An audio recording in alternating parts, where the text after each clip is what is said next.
Welcome to Houston Sports Talk with your host, Robert Land. Thanks for checking into the best Houston sports podcast. And joining me is a longtime friend of the show, Jayson Braddock. We go way back. All of you know Jayson from his years in Houston radio. But Jayson, you've joined the podcast arena, right? What's the latest? I have, yes. I've partnered up with Aaron Wilson, you know, from the Houston Chronicle. He's been in here in Houston, still in Houston, covering the Texans daily. Now he's an NFL insider for Pro Football Network. And so we've got the Houston Football Show. We kicked off last week, season 1, episode 1. It'll come out every Tuesday. So episode 2 is this Tuesday. So be sure to check that out. We're on all the podcast platforms as well. What we like to do with the show is just blend his insider information and my eye for evaluation, my sports talk background, which you mentioned, Robert, as well. And so I think it's something unique that Texans fans will like. It's year-round, once a week, hour-long show. It's fast-moving, none of the silliness or anything. It's just foot on the gas, no brakes, all Texans year-round. Yeah, Aaron knows this stuff. Glad he stayed in Houston. Glad he's still covering the Texans. That's fantastic. Absolutely. And let's get to the Texans because I know you've already hit training camp. Are you noticing big differences in how Lovie Smith is doing things compared to David Culley and Bill O'Brien?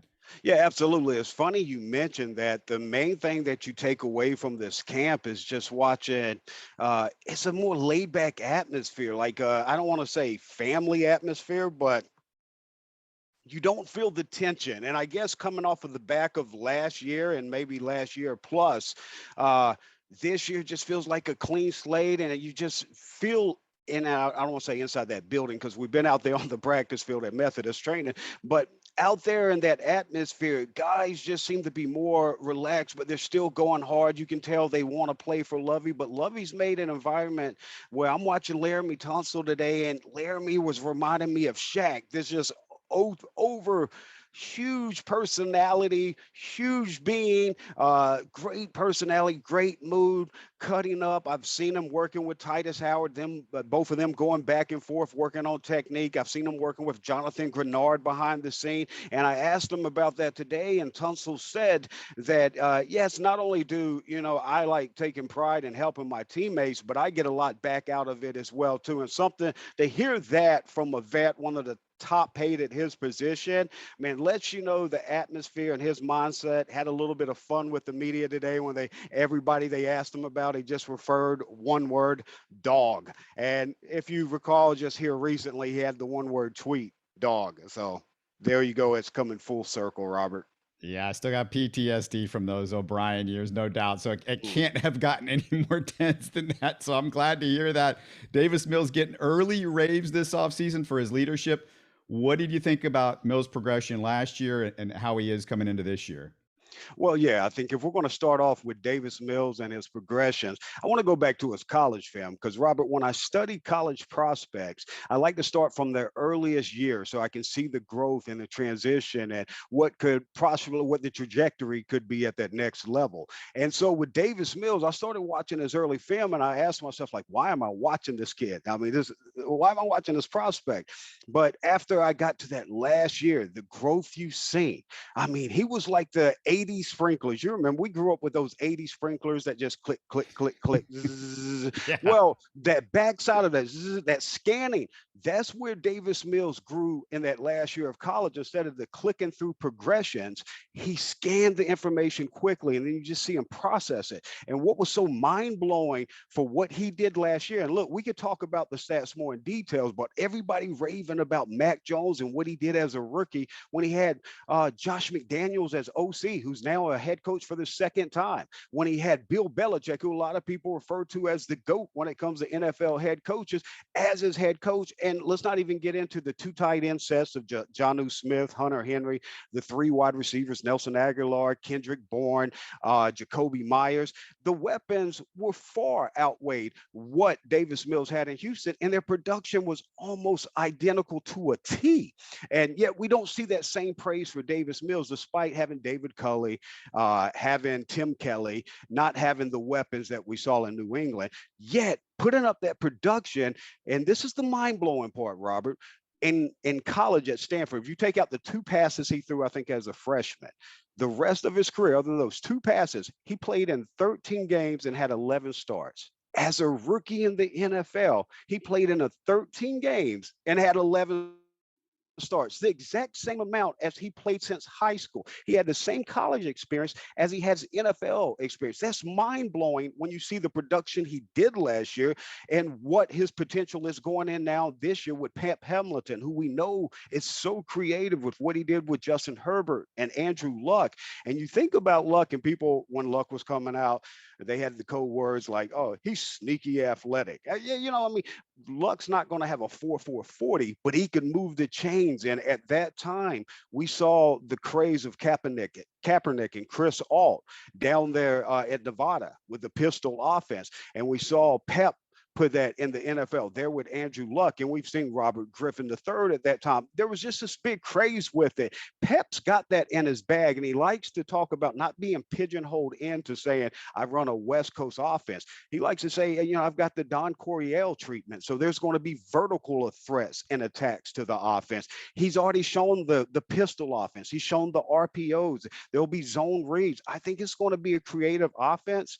And not to get too far ahead here, Robert, but I think the key when we talk about the lack of talent at that wide receiver position is going to be 12 personnel, getting the 2 tight ends on the field and limited to 2 wide receivers on the field with that 1 back as well. Yeah, I want to get to the weapons in a second, but Lovey said the Texans have 2 of the best tackles in football in the last couple of days, which made me laugh because it seems like every Texans observer, not on the coaching staff, thought Titus Howard should have been playing tackle instead of guard last year. Well, since he came out, I mean, the guy flipped from left side to right side at tackle flawlessly. And I get you could get pigeonholed into having a guard's body. A lot of evaluators, when he came out, said he's got a guard's body. And so they get set up on the small school, him coming out of a small school and concerns about tackle. So obviously, well, maybe it's a little bit safer if we move inside the guard. He's got that big body, but if you watch the film coming out when he played left tackle, when he played right tackle, and he would flip. What was insane about Titus Howard is that he would flip sides depending on the arm of the quarterback to protect the blind side at times. I mean, if there's a left-handed quarterback, you'd see him at right tackle just to protect that blind side. And if the right-handed quarterback come in, he could flip over to the left side. I can't overestimate how difficult that is to do for any prospect, especially at any level in college football. But he brought that into the NFL. They did toy around with kicking him into that guard position to play Charlie Heck. They still really like Charlie Heck. Lovey talked about him and Cedric Ogbuehi today. And Lovey's exact words, what he feels like that tackle position is his deepest position on the team, or one of them. And he named off Charlie Heck and Ogbuehi, obviously after Titus Howard and Laramie Tunsil. Should we see a big leap at guard with Kenyan Green and AJ Cann? Well, we're going to have to pump the brakes. I love Kenyan Green, like this tape coming out. Love the pick there at 13. I thought it was smart instead of forcing the tackle there when you got Titus. There was talk about, well, leave Titus here and then maybe go get a tackle, place him on the right side, make the best 5 out there. And it felt like overkill for that position because, like Lovey and the buzz is coming out of Houston is that they feel like they've got the best 2 tackles in the NFL. And I don't think that's hyperbole. And these guys are happy. That should be scary for NFL because these 2 tackles are happy. That the environment's different. I just can't explain. You have to see yourself. But when you have athletes, professional athletes, especially with the type of year that was last year, come back refreshed, have a good environment with Lovey Smith, Fosters. I think that offensive line, the sky. But on Kenyan Green, we know he's coming back from injuries, been banged up. It's just starting to get back out there. Pads went on today, and I'll be honest with you, he's going to have to work his way back. He doesn't look like he's there. And honest, this is just Jason Braddock's and maybe it's lying to me, but it looked like he was struggling a little bit with that heat and conditioning, and that's too big coming back from injury. So I wouldn't hit that panic button on Kenyan Green. That being said, I wouldn't project them like, hey, week 1 starter, because they have some other vet guys that they have been able to plug in there and get a look at, and they feel comfortable with. Lots of excitement in the backfield with Marlon Mack and Dameon Pierce. Any early thoughts on how they look and if we should see a huge improvement in that? I mean, it's not been a good position for the Texans. Well, I still write about fantasy football with my good friend Dr. Roto. We've known each other going back. The first podcast I ever did was in 2011 with Dr. Roto. It's called Fantasy to Reality. He would give you the fantasy side, and he drugged me into fantasy football from that show. He'd give you the fantasy side, and I'd break down the X's and O's of the game to it. And so I mentioned that because I'm looking at evaluations at running backs and who steals in fantasy drafts. And I'm telling everyone, I did Sirius XM interview with Doc on Saturday, and I told him, I said, Damien Pierce, 100%, I'm going to have shares in. Obviously, I don't like drafting early because of injuries in camp. But the one benefit to drafting early is that if you feel like you've got an inside edge on a prospect, like last year, I was super high on Cooper Kupp. And I just felt like he was going to have a big year with Stafford there, obviously being there. This year, Kupp's value so high in fantasy, and Allen Robinson's been playing with Blake Bortles, Mitch Trubisky, Justin Fields rookie season. Now he gets Stafford, and he plays opposite of Cooper Kupp and a Super Bowl championship team. I'm going to buy on Allen Robinson low rather than pay max price for Kupp. And that's not to say I'm down on Kupp. I think we see another monster year from him. All that being said, bringing it back full circle here to Houston is Dameon Pierce. Don't tell me about Rex Burkhead. Let me tell you about Rex Burkhead here for those listening. Burkhead last year got his most carries he's ever had in an NFL season. I think it was 122. I may be off a little bit there.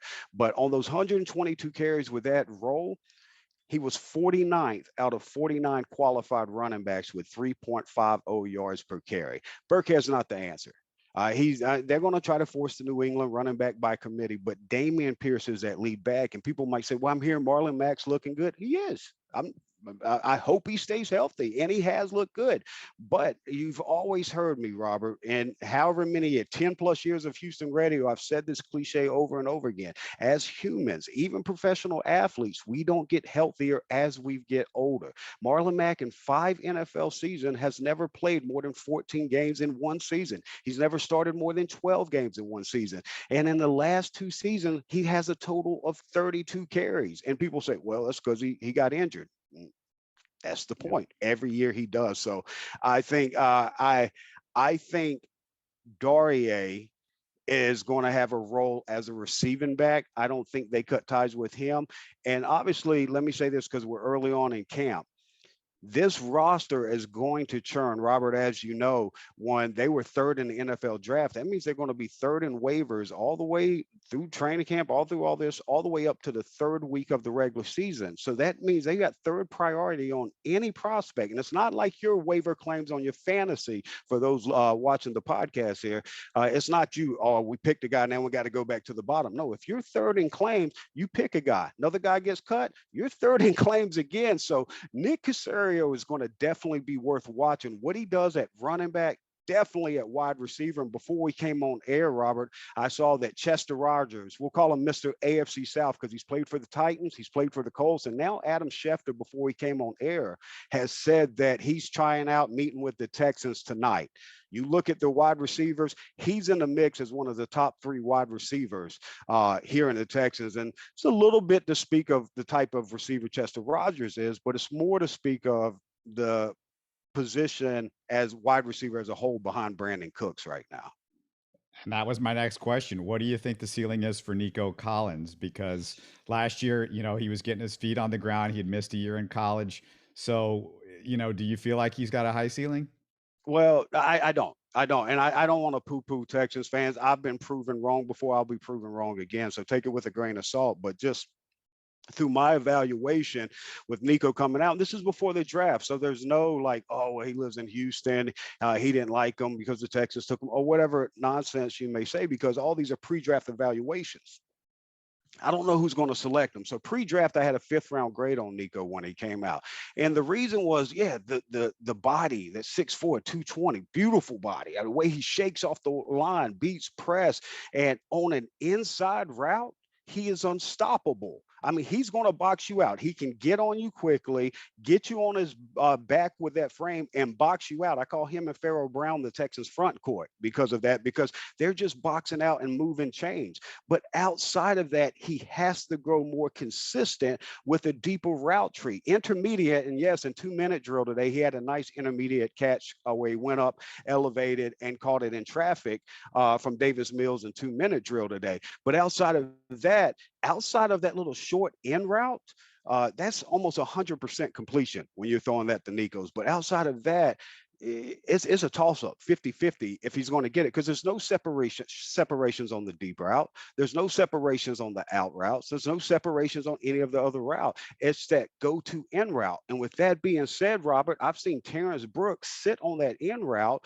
come up, and they let Nico catch it because this was before pads were on and there's no contact there. But he pulls up and he comes screaming, talking about, I caught a body, because they know what Nico's going to run, and they see it every day. So once you go into an NFL season, if it's unstoppable now, as they see that film, and like, wow, Nico's just catching these little short end.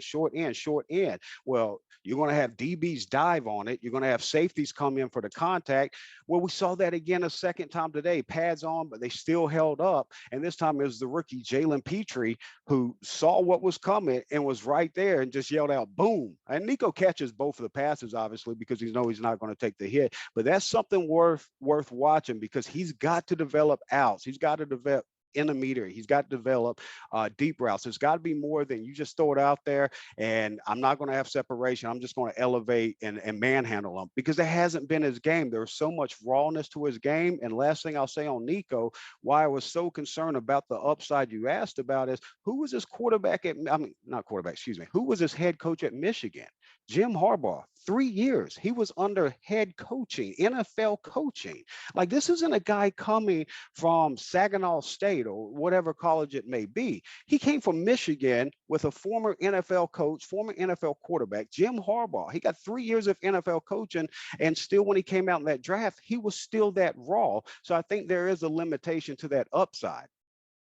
So you think it's not the physical stuff? It's, he's had the The coaching nuances. and he's not getting that.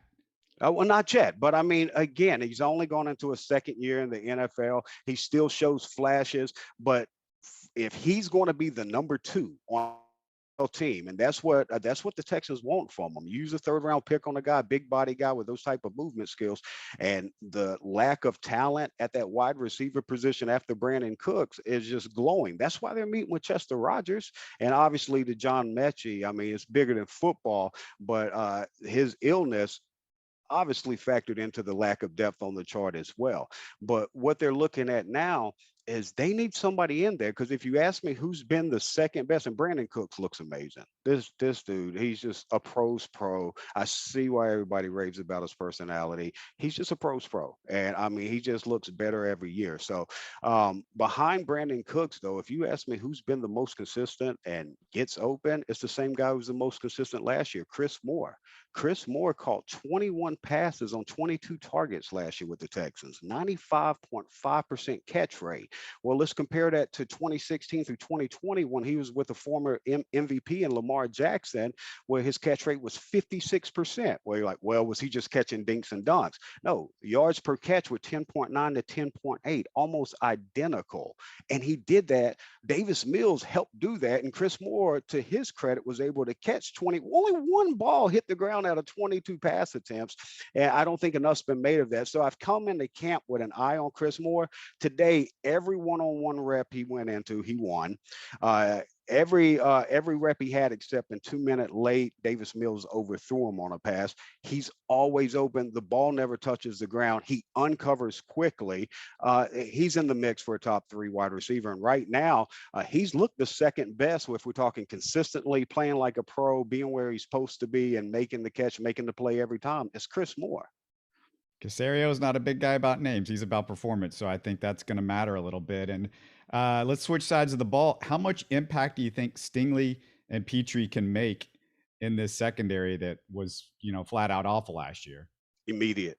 immediate impact. Derek Stingley, he's going to have rookie moments. You're talking about a guy that they may go out there and say, week one, hey, we want you to own the opposing team's number one wide receiver, shadow him, mirror him, whatever you want to call it. Wherever he goes, that's where you want. That's a big ask. But I mean, when you're talking about the Texans and not having Super Bowl aspirations this year, that might be that trial by fire that Derek Stingley needs, because you see that 24 on him and you hear the whispers like, could he be the next Darrell Revis, an island? Well, if he can catch, the coverage won't be an issue. The technique is flawless, and it's insane to watch when you look at that body. I mean, he's just body beautiful when you talk about it. And that technique with that type of speed and that body, it's insane to watch. So, and you watch him go through drills, you watch him go 100%. I was concerned about the injury because that's all the buzz going into the draft is that Ahmad Sauce Gardner would be the first cornerback because everyone's concerned about Stingley's injuries. And I understand that when you see the limited action and the missed time of the last couple of years, but this guy looks like a quiet as kept type cornerback that likes to step up in the biggest moments. So I think we're going to have to see in the preseason and definitely in the regular season who he really is and how he responds to those moments. Jalen Petrie, stud, star. I think week one NFL season, this dude is a name around the NFL, the next Buda Baker. I don't know how he got out of the first round. Texans fans asked me after the first round going to day two, who's your best available for the Texans? Who you think? And I put out a list and I said, this is in order. Number one is Jalen Petrie. There was no way he should have made out the first round. There's no way he should have made it down to the Texans. This guy is a stud. This dude is a star, whatever name you want to throw on it, no hyperbole. He's going to be a playmaker day one. Yeah, I love everything that I've heard about him. We talked to somebody that covered him in the draft, and it's kind of the opposite of Nico Collins. He's all about the instincts, and he gets all of that stuff right. This front seven, who impresses you for the front seven? Malik Collins is a guy that really came in. I liked him when he came out in the draft several years ago. Then he came to Houston, and he's kind of got Ross Blacklock buried behind him. And a lot of that's got to do with Ross Blacklock too. You got to take that by the throat, especially as you go into year three. It's time to produce now as a second round pick. No more excuses. You got Roy Lopez, who they got great value with, and they're starting to find that value. I think they did it again with that one technique there behind Roy Lopez with Thomas Booker. So I mean, when we start talking about a two deep, and especially over a 17-game season where you got depth to take on the injuries, and when the rotation goes in, you don't have a fall off in talent. When we talk about that too deep, the Texans have it across their front line like Tom, I can't remember. Now, they might not be the biggest, splashiest name. They didn't draft Aiden Hutchinson. They didn't draft Kayvon Thibodeau. They didn't go out in free agency and sign some big name player or trade for a Khalil Mack or anything like that. But I think what Caserio did is what Caserio's always done with New England. I compare this front seven, and this, more specifically the pass rush, to I think it was that 2016 Patriots team that had Trey Flowers, Jabbar Sheard, Chris Long, Rob Ninkovich, all of them had 4+ sacks. Well, you know what Jonathan Grenard is? Jonathan Grenard is that stud. He had, I think it was week 3 through 8, he had 8 sacks. And just that 5-6 week period or whatever it was before the injury, then he only had 1 sack the rest of the way. 35-inch arms on Jonathan Grenard. Long arms, has that spin move technique. Like, he'll really grow. But opposite of Grenard, they brought in these vets, like reminiscent to that 2016 Patriots. Again, I believe it's 16 Patriots with those guys I mentioned, but here it's Mario Addison, it's Racine Green, it's Jerry Hughes, Jordan Jenkins out injured right now, but he could come back in that mix. So they just have this well blended mix that's going to keep a healthy rotation where that pass rush is consistent, down in, down out, with minimal fall off. You mentioned Chris Moore earlier. That could be an under the radar guy for some Texans fans. Give me one other under the radar player that you think the Texans fans should look for. Maybe not a draft pick or something like that. A guy I like I liked him coming out. He reminded me more of a CJ Procise, a guy that could do some things out of the backfield and receiver. But the Texans, I think they probably like him at receiver. And he spent 2018, 2019, and 2020 with Davis Mills. He's 6'1" with a 6'5" wingspan, and mentioned it today because he just came off a great day where he plucked everything out away from his body with that 6'5" wingspans. DBs, even if they were on top of him, where in a lot of cases they weren't, they couldn't break up the ball at the mesh point because he's catching it so far out and away from his body with that insane 6'5" wingspan. And again, 3 years of chemistry built with Davis Mills there at Stanford. I think he's a guy to watch. A guy, I'll be honest with you, I didn't know much about coming into this. Davion Davis, today he caught my eye. We look at that slot position with John Mechie, the unfortunate illness, and how that probably opens up that slot position quite a bit there. And if we look at guys that could get in the mix there, I think Davion Davis got in that conversation today. He just kept finding a way to get open quickly as well, too. But Connor Weddington's a guy I think could get a fifth, sixth wide receiver spot on this team if they bring in, and I'm saying that's even after they bring in a Chester Rogers, because at this point, I would be shocked if Chester Rogers doesn't sign tonight after visiting with the Texans, because at this point, where can you go in the NFL out of 32 NFL teams, 30 not counting the teams you've already played for? You're familiar with the AFC South. That's all you played in. And where else are you going to go where you could be a top 3 receiver right now going into camp? And that's what he would have here in Houston. He'd be in that mix. Yeah, it sounds like you are more excited than you've been in a while for the Texans, which is great to hear. Great stuff. Let me just remind everybody again, it's the Houston Football Show podcast, right? With you and Aaron Wilson. That's absolutely right. Every Tuesday evening, you'll see it. You'll get the alert. It's coming out. Houston Football Show, episode 2 tomorrow. And we'll obviously be talking a lot about what we've been seeing out at camp and what we see tomorrow as well. At JAYSON Braddock on Twitter. It's Jason with the Y if people have forgotten. And you're still writing for Dr. Roto as well? Yeah, I still write for Doc, do some evaluations. I'll continue to do some fantasy articles, in-season sleepers, different evaluations, things as that as well. Fantastic. Well, love talking to you. Love catching up. Just a reminder to our listeners, yes, we're going to talk Astros in the next 24 hours in the trade deadline and what's going on. As me and Jason are talking, everything's busting loose and everything. So we're going to get into it as soon as that trade deadline hits at the end of Tuesday, and we'll have a podcast on that. But thanks so much, Jason. Love talking to you. Love catching up, brother. Man, it was awesome catching up, seeing you. Thank you for the invite, Robert. Hope everybody's doing well. Man, great to see you. You're listening to Houston Sports Talk. Don't forget to follow Houston Sports Talk on Facebook and Twitter. Subscribe to us on iTunes, Spotify, the Google Podcast app, or the Stitcher app. You can support us by giving us a 5-star review on iTunes or by telling your friends about us. Spread the word, everybody. Thanks for listening.